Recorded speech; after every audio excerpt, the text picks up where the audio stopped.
Hai semuanya, kali ini kita akan merangkum alur cerita film yang berjudul Nightcrawler. Film ini bergenre drama thriller yang dirilis tahun 2014 dan disutradarai oleh Dan Gilroy. Jujur, waktu pertama kali nonton, saya tidak begitu tertarik sama film ini karena thumbnailnya kurang menarik. Tapi pas baru di menit awal, wah, saya kok jadi penisirin. Yowis, daripada penasaran dan banyak bacot, kita langsung ke alur ceritanya.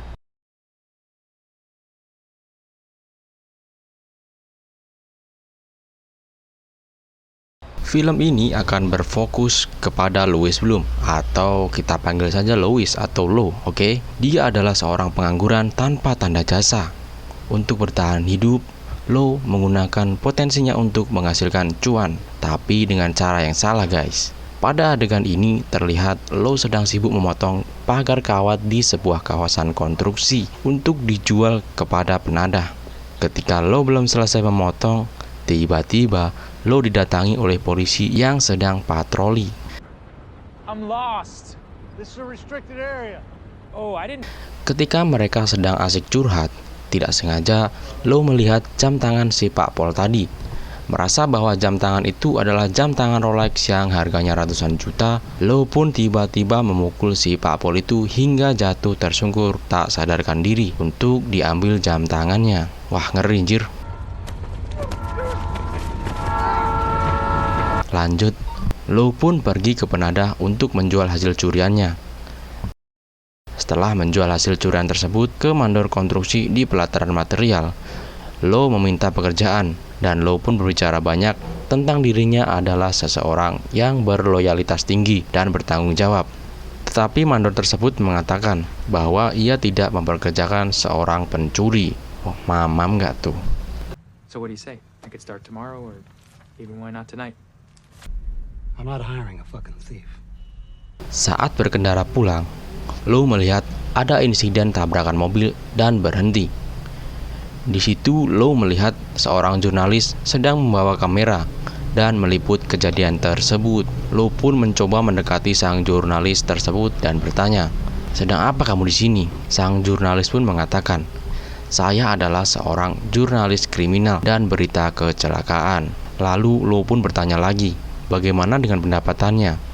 Sang jurnalis kembali menjawab, "Kurang dari cukup."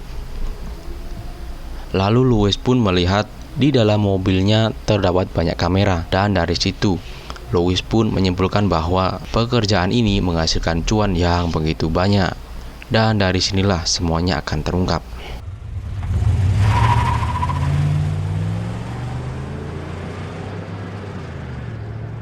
Setelah malam itu berlalu, Lo pun meyakini bahwa ia merasa cocok menjadi jurnalis seperti yang ia temui kemarin.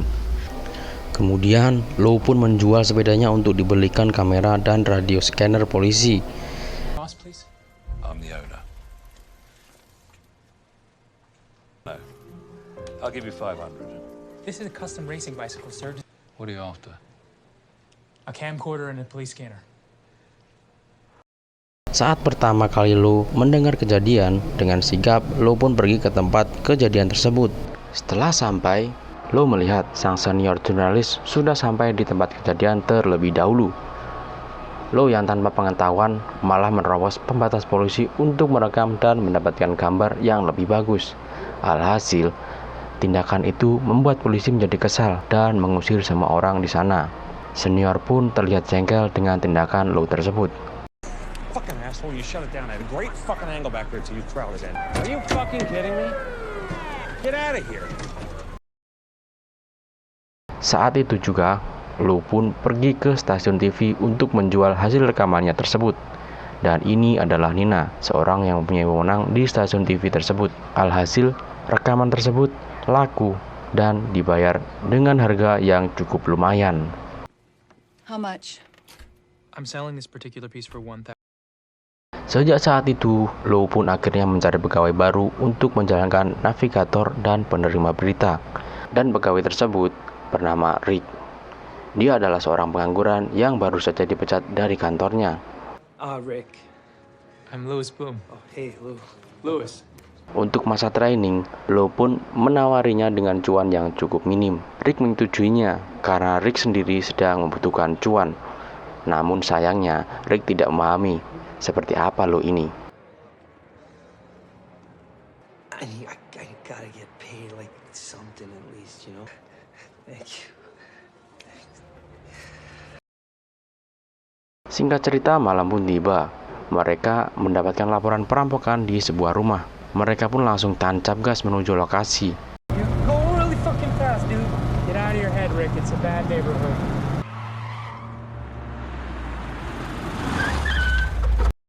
Setelah sampai di lokasi, TKP pun sudah terhalang oleh pembatas polisi dengan kiat-kiat yang kuat. Lo pun mencoba masuk lewat pintu belakang. Alhasil, Lo berhasil mendapatkan gambar yang bagus dan dibayar mahal untuk itu.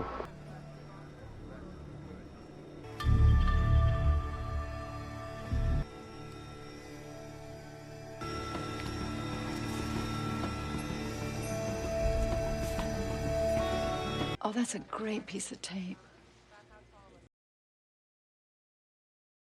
Seiring berjalannya waktu, si Lo pun semakin terlatih menjadi pro dan terus meliput berita-berita yang lebih ekstrim. Sampai Lo berhasil membeli sebuah mobil baru yang cukup keren. Wow. Saat malam tiba, ada laporan bahwa sedang terjadi kecelakaan.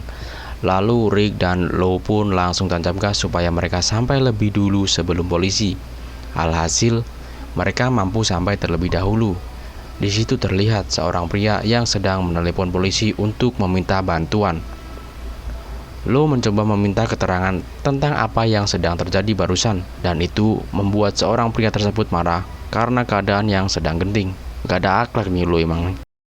Akhirnya, Lo pun berfokus untuk mengambil gambar korban. Si Lo merasa bahwa angelnya kurang sempurna, lalu ia menyeret korban tersebut ke posisi yang bagus.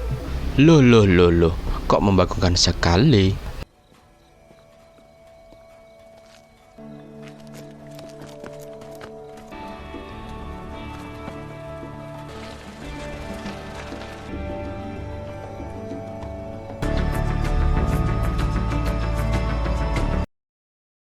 Setelah itu, Lo membawa hasil rekaman tersebut pada Nina untuk dijual. Alhasil, si Nina pun merasa cukup puas dengan rekaman tersebut. Sepulangnya Lo dari sana, ia didatangi si jurnalis senior waktu itu untuk menawarkan kerjasama. Tapi si Lo pun menolaknya secara mentah-mentah karena ia merasa bekerja sendiri pun hasilnya akan jauh lebih menguntungkan. Perkataan itu membuat si senior menjadi kesal. Keesokan malamnya, ada insiden pesawat jatuh. Lo dan Rick pun bergegas ke sana, namun mereka terlambat karena di TKP sudah diamankan, sehingga jurnalis dilarang meliput. Lalu Lo pun melihat sang senior keluar dari kejadian itu, dan senior pun mengatakan ia mendapatkan rekaman yang cukup bagus. Sontak, itu membuat Lo menjadi greget. Si Nina pun merasa kesal pada Lo karena Lo tidak mampu mendapatkan rekaman yang cukup bagus. Tiba di kos-kosannya, Lo pun meluapkan emosinya dengan oke, di sini kita bisa menyimpulkan sosok seorang Louis Bloom ini seperti apa. Setelah itu, si Lo mencari rumah si senior dan menyelinap untuk menyabotase mobil si senior agar remnya blong. Nah kan, saat Lo memacu mobilnya dengan kencang, Rick merasa ketakutan.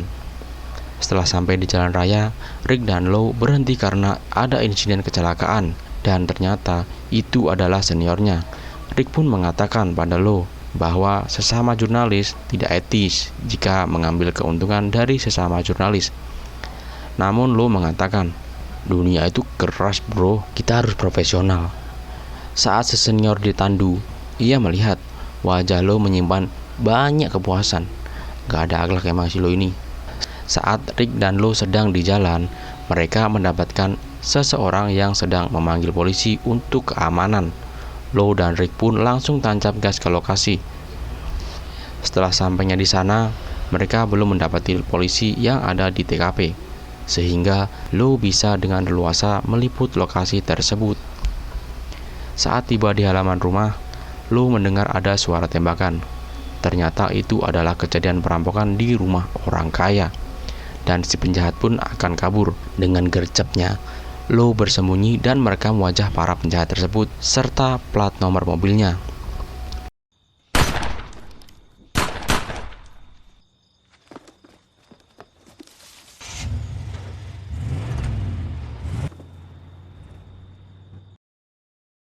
Saat penjahat tersebut sudah kabur, Lo diam-diam masuk ke dalam rumah tersebut dan merekam semuanya. Jujur sih, saya di sini makin greget sama Lo ini. Karena Lo ini tidak berberi kemanusiaan, tapi cuman mikirin konten dan cuan, jir. Waduh. Setelah itu, Lo dengan cepat mengajak Rick untuk segera meninggalkan TKP tersebut. Kemudian Lo mengedit rekaman tersebut, lalu ia membawa rekaman tersebut kepada Nina. Lo pun menawarkan rekaman tersebut dengan harga yang sangat tinggi. Si Nina pun berpikir. Lalu si Lo pun mengancam bahwa ia akan memberikan rekaman tersebut pada stasiun TV lain. Kemudian si Nina pun langsung menyetujuinya.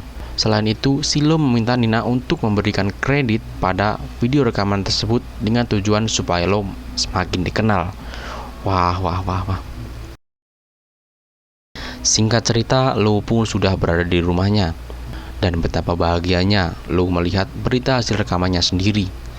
Tidak lama kemudian, rumah Lo didatangi oleh polisi untuk menanyakan kejadian tersebut. Karena Louis datang lebih cepat dan apakah Lo mempunyai rekaman asli dari kejadian tersebut.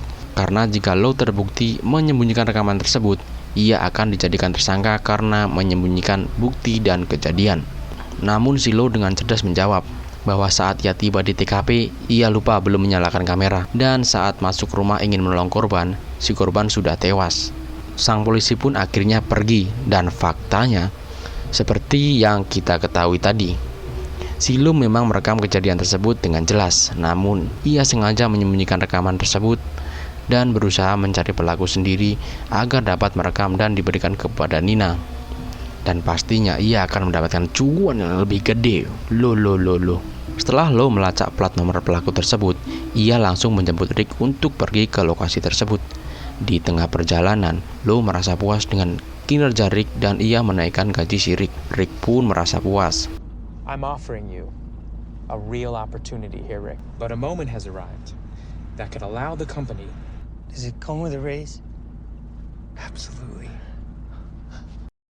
Saat sampai di lokasi, mereka pun menunggu pergerakan dari pelaku tersebut.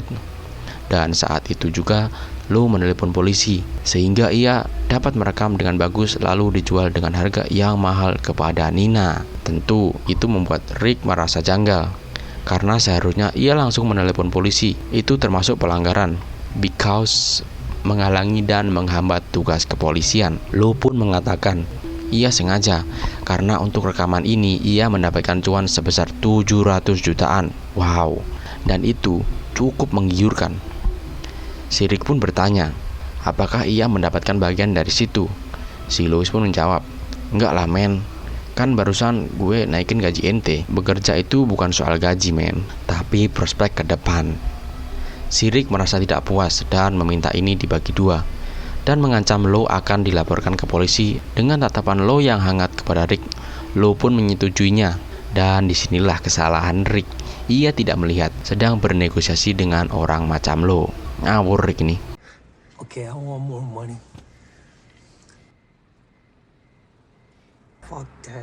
You're talking about some seriously messed up shit. You're just expecting me. Setelah lama menunggu, si pelaku pun pergi ke sebuah tempat makan. Rick dan Lo pun mengikutinya.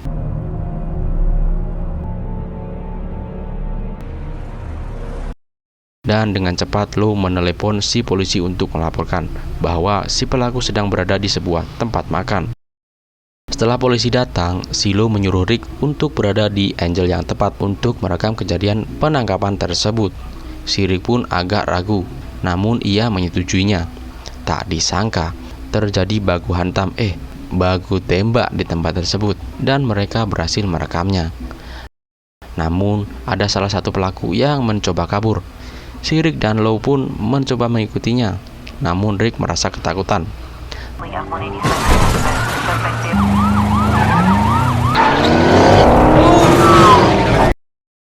Tak diduga, mobil mereka pun terbalik. Lo turun dan mencoba merekam lebih dekat ke arah mobil terbalik tersebut, dan Lo mengatakan pada Rick bahwa pelakunya sudah kenok, lalu menyuruh Rick untuk merekam. Tak diduga, ternyata pelaku masih hidup dan sudah ada pistol di tangannya. Lalu si Rick pun ditembak hingga terkapar di jalan.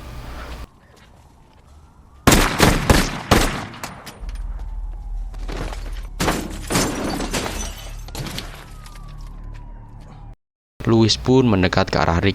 Di sini, Lo memang sengaja mengatakan pada Rick bahwa pelaku sudah tewas dan supaya Rick berani merekamnya. Namun, si Lo sebenarnya mengetahui bahwa pelaku tidak benar-benar sudah kenok, agar yang tertembak adalah si Rick. Karena Rick berani mengancamnya tadi. Greget banget anjing. Singkat cerita, dengan senang hati, Lo datang kepada Nina dengan membawa rekaman tersebut. Si Nina pun merasa senang dan turut berduka atas tewasnya rekan kerja Lo. Setelah itu, kepolisian datang untuk meminta rekaman tersebut dijadikan barang bukti. Namun Nina menolaknya. Kemudian si detektif membawa Lo untuk diinterogasi. Dan ternyata si detektif sudah mengetahuinya.